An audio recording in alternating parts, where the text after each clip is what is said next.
Hello, it's Deborah from the Attic, and today I have the August 2021 kit from Simon Says Stamp called Toadally Unfrogettable.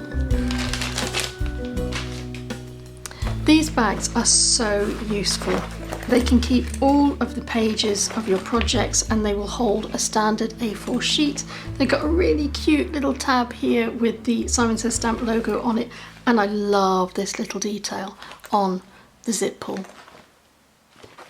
First item out of the box is this deep embossing folder, and this one is called Pinpoint Starlets. Then there is a pack of 12 single-sided sheets. These are 6x6 squares, but there are some additional borders on that take the size maybe ½ an inch over the 6x6. And you can see the theme and the colour palette emerging through these pages. There's some adhesive foam. This is very thin, so very thin strips of adhesive foam, and googly eyes. These are fun, and as we look at the stamp, you can see that the googly eyes will fit on those little images of the frogs. So let's take a closer look at this. Let's make it a bit easier to see this stamp set.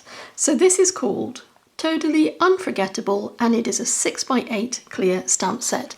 There are lots of really lovely, really sweet little froggy images, and then there are some other aspects that will help you make your own scenes, such as some reeds here, some water, a little crown for the frogs, some butterflies and insects and things, and some really nice sentiments. While I still have my sheets in my hand, let me show you an acetate sheet. So this is 5.5 by 8.5. It's not heat resistant.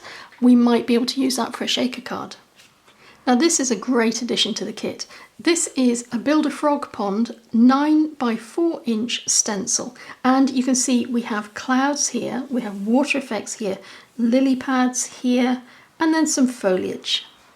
Since I have the cardboard still, let me tell you the colours. We have gamma green, soft navy, and lemon chiffon. Now I believe there is also meant to be a sheet of solar white cardstock. I don't have that in my kit, but just so that you know, it is also part of the kit that you will receive. There are 2 envelopes in soft navy and lemon chiffon, and I want to show you finally this little bag of goodies.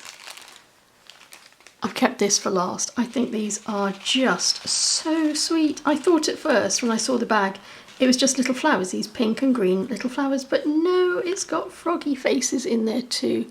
That's so cute. Let's see what sort of cards we can make just using the contents of this kit. Let me talk you through the 5 cards that I've made using this kit. This card is a shaker card. It had to happen, so I've used the acetate just to cover in behind these squares. So this is from the squared paper, and I cut out the last 2 bottom squares. So when you look at it, I don't know how obvious that is, but I've cut down the squares so they will fit on the top of a top folding card. This is made using the blue cardstock from the kit, but the 2 bottom blocks are cut away so that I was able to emboss directly onto the blue card and then emboss it using some white embossing powder.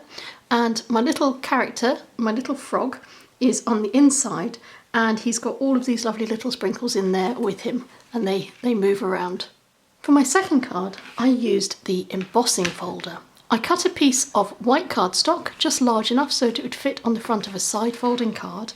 I opened up my embossing folder, and then I took some Distress Oxide ink, this is old paper, and I ran the ink just over a small section of the embossing folder.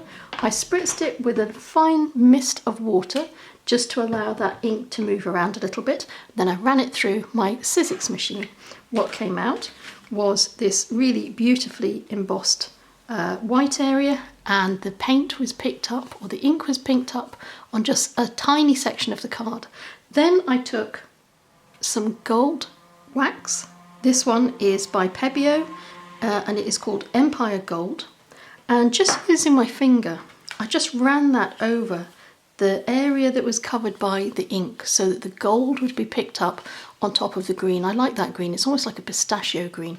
Then I took some gold and green threads that I had in my stash, and I just made a little circle of those, and I stuck a gold embossed sentiment over the top once I punched 2 little holes in either side and ran thread around that and under the back of the top piece of white card.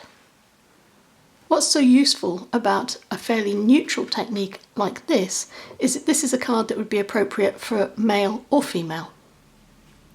For my third card, I made an error. So I wish I'd kept the error in place and shown you that before I showed you the final card, but maybe you can spot it. The error is under here. So what I did to begin with was I cut down some yellow cardstock from the kit. I made a top folding card. I used a round die to die cut this just off the edge of the card, having made sure that my little frog would sit happily inside the circle. And this is where I made my mistake. I used the foam pads to glue this top piece of card onto the bottom yellow card, but I should have stamped the happy birthday or hoppy birthday sentiment before I put the foam pads on this, and I just forgot. So then when I came to add the sentiment later, it didn't quite catch in all of the areas. So then I had a problem because I had my hoppy birthday underneath, but it hadn't come out cleanly. So in the end, the way that I got around the error was I cut another piece of the yellow card. I wrote Hoppy Birthday on there, I set it up on foam pads, and then to try and pull the whole thing together so this didn't look like it was too separate from the rest of the card, I took a black marker pen and I ran a black line to make a little black border all around the outside of the page, and I also ran it over my raised area here, and it sort of cheats the eye. So although you know this is raised, it sort of cheats it to look as if it's still captured within the frame. So if you get into a muddle, there's always a way out of the muddle.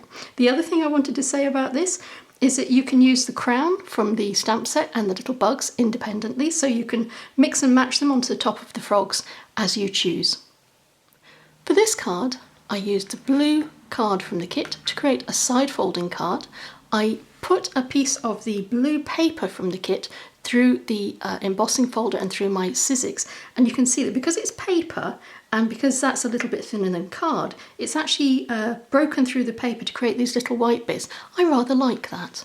Then I took the cloud stencil and using Distress Ink Picket Fence, so this is a white Distress ink with a little bit of blue in there that shouldn't really be there, I created these little clouds in the top, and then I wrote Unforgettable. Of the little sentiment, I stamped that with black ink into those clouds so that it would stand out better against the white ink.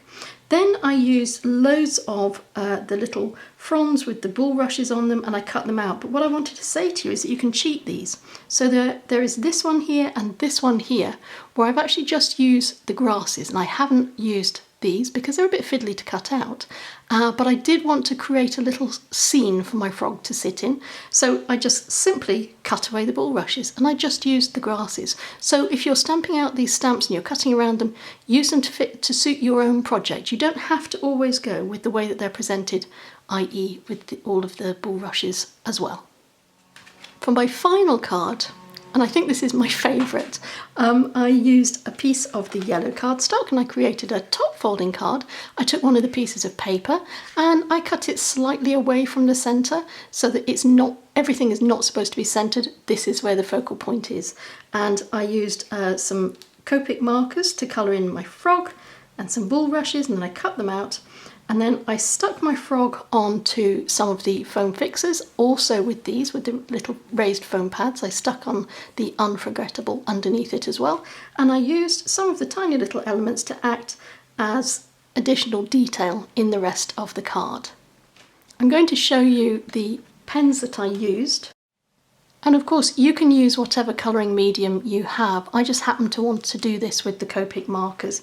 So these are the colours that I used, and if you want to know, you can freeze the video at this point and then you can read the numbers on the markers. But essentially I used 3 for the frog, light, medium and dark. I used a black and a red for my little ladybird. 2 yellows, a light and a dark yellow, I used on the crown for this little frog, and I used the brown for the bulrushes in the background. I have to say this was a really, really fun kit to use because the little frog and all the scenery was so different to what you usually get to play with, and I loved making these cards. I hope that these have been useful. If you haven't already, please subscribe, please hit the like button for this video. I'll provide all of the details where you can buy this kit below the video in the read more description box. And until we meet again, stay safe and take care.